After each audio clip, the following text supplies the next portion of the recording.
అందరికీ నమస్కారం. నేను మీ ప్రశాంత్. నా ఈ తిరుమల యాత్ర వీడియోకి స్వాగతం. నా ఈ యాత్రలో తిరుమలలోని విశేషాలను మీకు వివరించే ప్రయత్నం చేస్తాను. కలియుగ వైకుంఠం, కోట్లాది భక్తుల నమ్మకం, 7 కొండలవాడైన శ్రీ వెంకటేశ్వర స్వామి కొలువై ఉన్న పవిత్ర క్షేత్రం తిరుమల. ఆంధ్రప్రదేశ్ రాష్ట్రంలో ఉన్న తిరుపతి నగరం, తిరుమల కొండలకు అడుగు భాగంలో ఉన్న పవిత్ర స్థలం. ప్రతి భక్తుడి యాత్ర ఇక్కడి నుంచే ప్రారంభమవుతుంది. 7 కొండలపై విస్తరించి ఉన్న తిరుమల ఈ కొండలను శేషాద్రి, నీలాద్రి, గరుడాద్రి, అంజనాద్రి, వృషభాద్రి, నారాయణాద్రి, వెంకటాద్రి అని పిలుస్తారు. ప్రతి అడుగు భక్తితో, ప్రతి శ్వాస నామస్మరణతో భక్తులు స్వామి సన్నిధికి చేరుకుంటారు. పురాణాల ప్రకారం కలియుగంలో భక్తులను రక్షించటానికి శ్రీ మహావిష్ణువు వెంకటేశ్వరుడిగా అవతరించారని విశ్వాసం. స్వామిని దర్శించిన వారికి కోరికలు నెరవేరుతాయని, కష్టాలు తొలగిపోతాయని భక్తులు విశ్వసిస్తారు. అందుకే 7 కొండలవాడ వెంకటేశ అని భక్తులు భక్తితో పిలుస్తారు. తిరుమల ప్రకృతి సౌందర్యానికి ప్రసిద్ధి. ముఖ్యంగా శేషాచల కొండల మధ్య పచ్చదనంతో నిండి చల్లని వాతావరణం ఉంటుంది.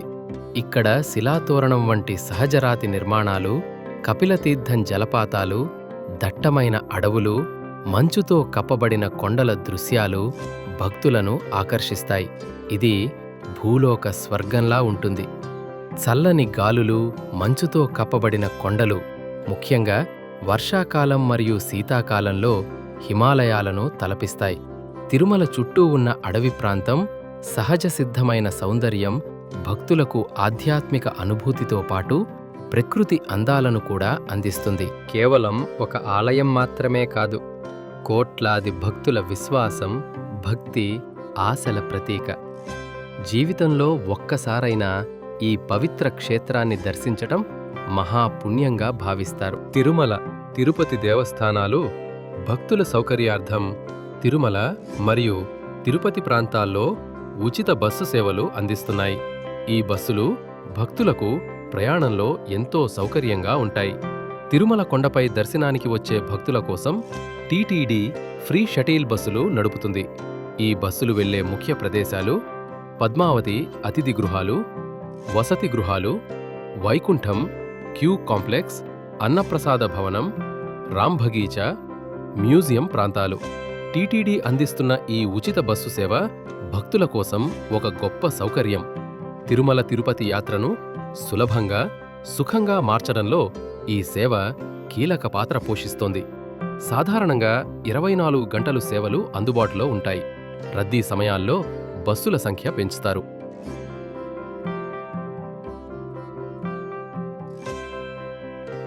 తిరుమలలో శ్రీవెంకటేశ్వర స్వామి దర్శనానికి వచ్చే లక్షలాది భక్తులకు ఉచితంగా అన్నప్రసాదం అందిస్తున్న పవిత్ర స్థలం వేంగమాంబ అన్నప్రసాద భవనం. ఇది తిరుమల తిరుపతి దేవస్థానాల టీటీడీ ఆధ్వర్యంలో నిర్వహించబడుతోంది. ఈ అన్నప్రసాద భవనం తిరుమల ఆలయానికి సమీపంలో క్యూ లైన్లకు దగ్గరగా ఉంటుంది. దర్శనం పూర్తయ్యాక భక్తులు సులభంగా ఇక్కడికి చేరుకోవచ్చు. వేంగమాంబ అన్నప్రసాద భవనంలో భక్తులకు వేడివేడి అన్నం, సాంబార్, కూర, పెరుగు మరియు ఒక స్వీటు అన్నప్రసాదంగా పరిశుభ్రతతో అందిస్తారు. సాధారణంగా రోజుకు 3 సార్లు అన్నప్రసాదం అందుబాటులో ఉంటుంది. దర్శన రద్దీ ఉన్న రోజుల్లో 24 గంటలు అన్నప్రసాదం పంపిణీ జరుగుతుంది. భక్తి భావంతో తయారయ్యే ప్రసాదం అత్యున్నత పరిశుభ్రత ప్రమాణాలు, ఎవరికి అయినా భోజనం అందుబాటులో ఉంటుంది. ఆకలి తీరడమే కాదు, మనసుకు కూడా శాంతి కలుగుతుంది. వేంగమాంబగారు ఒక మహానుభావురాలు. శ్రీ వెంకటేశ్వర స్వామి పరమ భక్తురాలు. ఆమె తన జీవితాన్ని మొత్తం స్వామి సేవకే అంకితం చేశారు. ఆమె పేరుతోనే ఈ అన్నప్రసాద భవనానికి వేంగమాంబ అన్నప్రసాద భవనం, ప్రసాద భవనం అని నామకరణం చేశారు. తిరుమల శ్రీస్వామివారి పుష్కరిణి శ్రీమన్నారాయణుని పాదసేవ చేసుకునే పుణ్యక్షేత్రం తిరుమలలో ప్రపంచ ప్రసిద్ధిగాంచిన ఒక పవిత్ర జలాశయం ఉంది.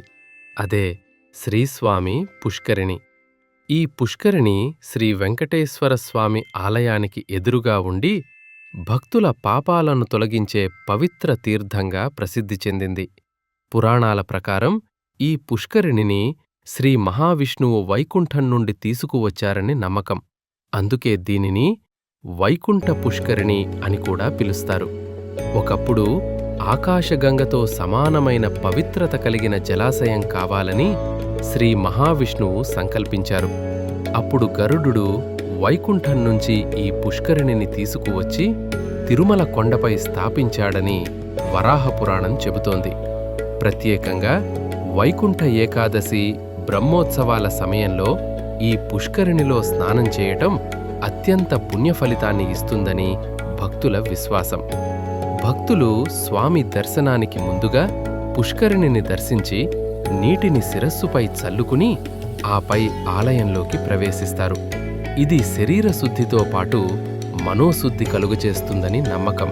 ఇదే అఖండ దీపం ప్రాంగణం శ్రీమన్నారాయణుని పవిత్ర నివాసమైన తిరుమలలో ఎప్పుడూ ఆరని ఎన్నటికీ వెలిగే ఒక దైవ జ్యోతి ఉంది. అదే తిరుమల అఖండ దీపం.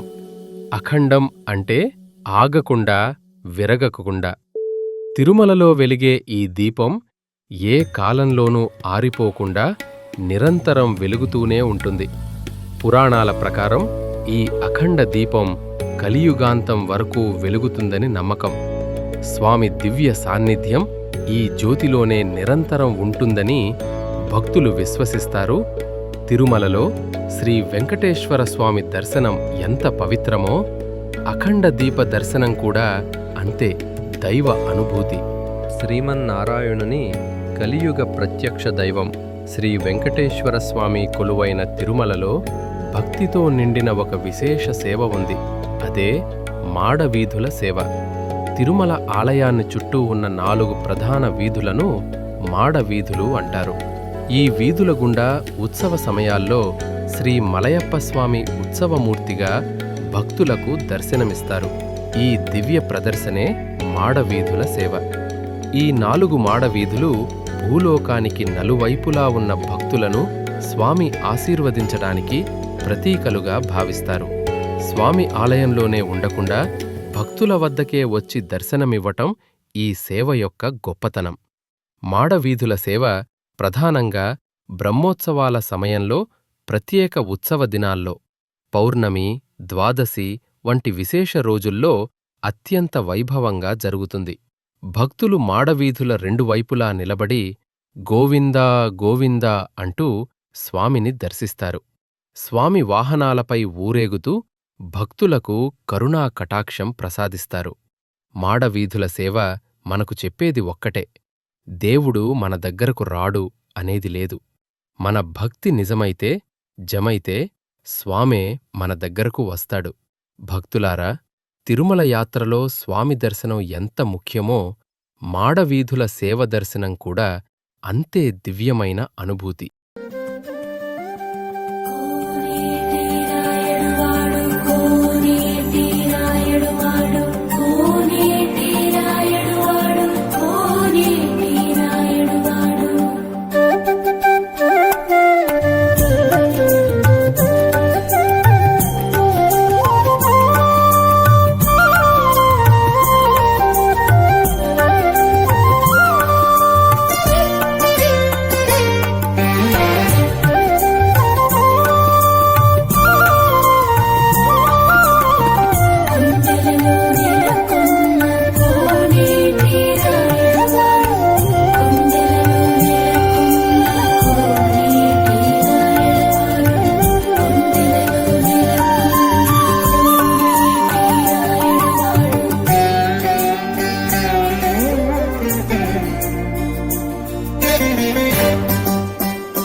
తిరుమల తిరుపతి దేవస్థానంలో భక్తులందరికీ అత్యంత పవిత్రంగా భావించే ప్రసాదం శ్రీ వెంకటేశ్వరస్వామి లడ్డూ ప్రసాదం. ఈ లడ్డూ ప్రసాదానికి వందల ఏళ్ల చరిత్ర ఉంది. 1884 సంవత్సరంలో తొలిసారిగా లడ్డూ ప్రసాదాన్ని భక్తులకు అందించటం ప్రారంభమైంది. తిరుమలలోని పోటు అనే పవిత్ర వంటశాలలో అత్యంత శుద్ధితో, నియమ నిష్ఠలతో ఈ లడ్డూలు తయారు చేస్తారు. శుద్ధమైన నెయ్యి, శ్రేష్టమైన బేసన్, పంచదార, జీడిపప్పు, కిస్మిస్ వంటి పదార్థాలతో ఈ లడ్డూ తయారవుతుంది. తిరుమల అనగానే భక్తి, సేవ, త్యాగం గుర్తుకు వస్తాయి. ఆ భక్తిని ప్రత్యక్షంగా అనుభవించే గొప్ప అవకాశమే శ్రీవారి సేవ. శ్రీవారి సేవ అనేది తిరుమల తిరుపతి దేవస్థానాలు నిర్వహించే ఒక పవిత్ర సేవా కార్యక్రమం. ఈ సేవలలో పాల్గొనే భక్తులు తమ సమయాన్ని మరియు శ్రమను శ్రీ వెంకటేశ్వర స్వామివారి సేవకు అంకితం చేస్తారు.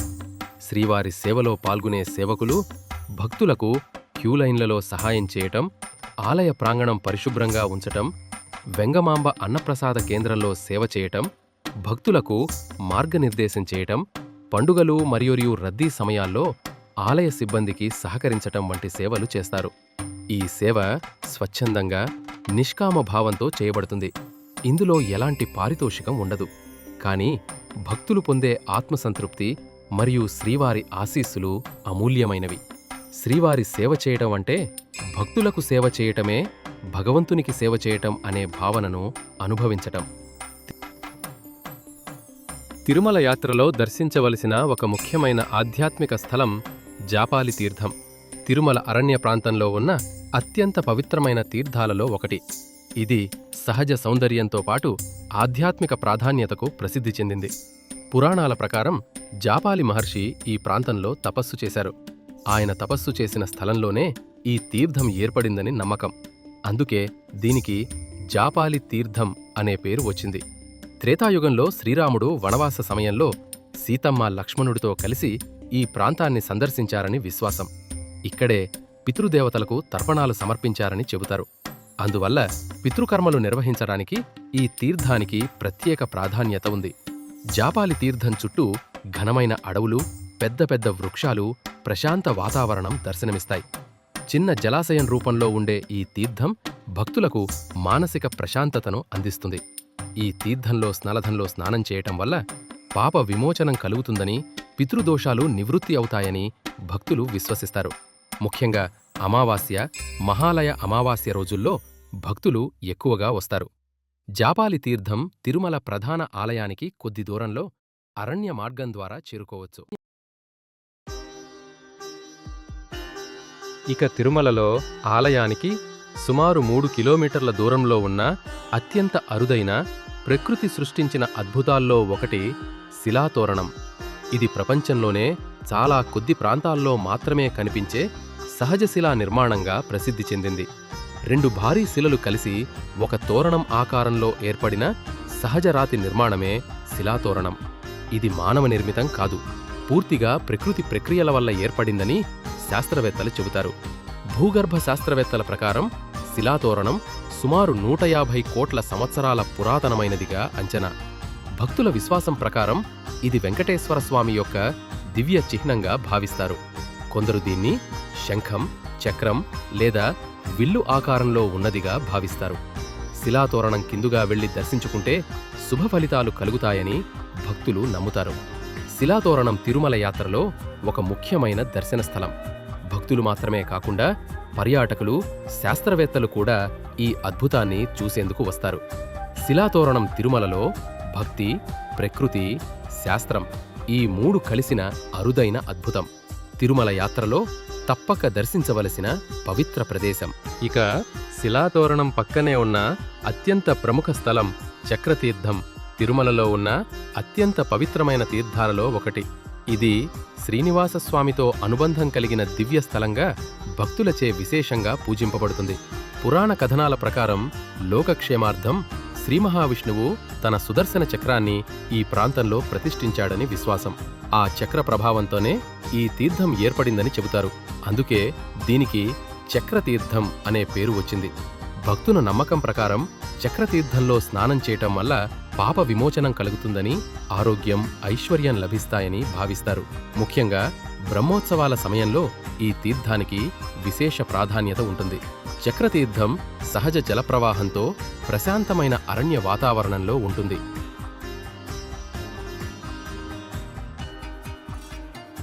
తిరుమలలో ఉన్న ప్రధానమైన మరియు అత్యంత పవిత్రమైన తీర్థాలలో ఒకటి ఆకాశగంగ.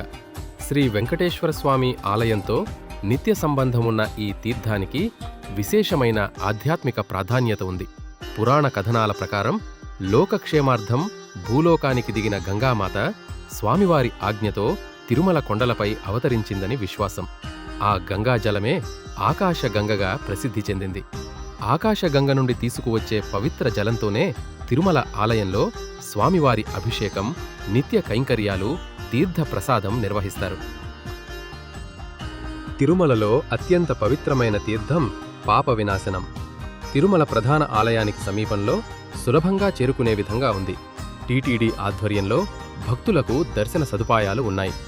పురాణాల ప్రకారం శ్రీ వెంకటేశ్వర స్వామి అనుగ్రహంతో ఈ తీర్థంలో స్నానం చేసిన భక్తుల పాపాలు నశిస్తాయని చెబుతారు. అందుకే దీనికి పాప వినాశనం అనే నామం వచ్చింది. తిరుమల కొండల మధ్యలో నుంచి ప్రవహించే జలపాతం రూపంలో ఉన్న ఈ తీర్థం పచ్చని అడవులు, కొండల మధ్య అద్భుతమైన దృశ్యాన్ని అందిస్తుంది. వర్షాకాలంలో ఇది మరింత శోభాయమానంగా ఉంటుంది. ఈ తీర్థంలో స్నానం చేయటం వల్ల పాప విమోచనం కలుగుతుందని, మనస్సుకు శాంతి, జీవితంలో శుభఫలితాలు లభిస్తాయని భక్తులు నమ్ముతారు.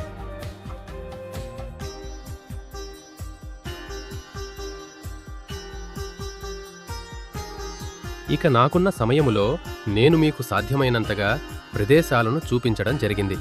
ఇందులో ఏమైనా పొరపాట్లు ఉంటే దయచేసి మన్నించండి. ఈ వీడియో మీకు నచ్చితే లైక్ చేయండి. ఇలాంటి మరిన్ని యాత్ర వీడియోల కోసం మా ఛానల్ను సబ్స్క్రైబ్ చేయండి. మరో వీడియోలో మళ్ళీ కలుద్దాం.